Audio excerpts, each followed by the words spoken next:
कृष्ण के बारे में दुनिया में कई गलतफहमियां हैं, पर हमें यह समझना होगा कि उन्होंने 6 साल की उम्र तक ही मक्खन चुराया था, या शायद 8 साल की उम्र तक ही।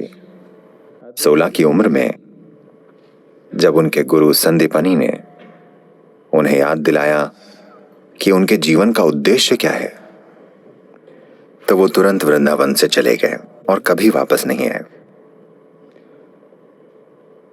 वो कभी भी अपने रिश्तेदारों या वहां की लड़कियों या लड़कों से मिलने उस इलाके में कभी नहीं गए। सब वहीं खत्म हो गया। 16 की उम्र में वो चले गए। जब वो जा रहे थे, आज राधे कृष्ण कहा जाता है। कृष्ण से पहले राधे आती हैं, क्योंकि उनका प्रेम, उनकी अंतरंगता और उनका रोमांस पूरे भारत की संस्कृति में, पूरे उपमहाद्वीप की संस्कृति में कुछ इस तरह समा गए कि हम कृष्ण राधे नहीं कहते, हम कहते हैं राधे कृष्ण। पर 16 साल की उम्र में कृष्ण ने राधे को आखिरी बार देखा, उसके बाद कभी नहीं देखा।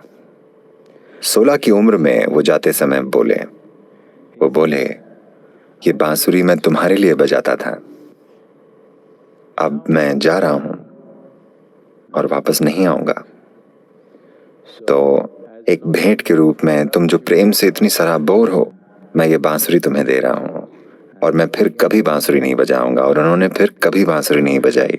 उसके बाद से राधा ने बांसुरी बजाई। 16 के बाद उन्होंने कभी बांसुरी नहीं बजाई।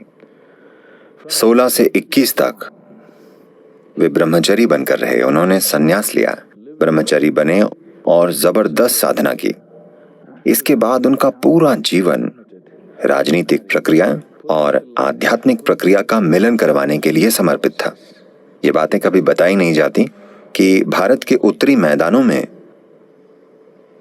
उन्होंने 1000 से ज्यादा आश्रम बनाए, क्योंकि वो चाहते थे कि आध्यात्मिक प्रक्रिया एक अलग चीज न रहे, बल्कि जीवन का ही एक हिस्सा बन जाए, जैसे हम जीते हैं।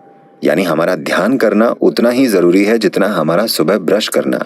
वो चाहते थे कि आध्यात्मिक प्रक्रिया एक दिखावटी चीज ना हो, बल्कि जीवन का एक अहम हिस्सा बन जाए।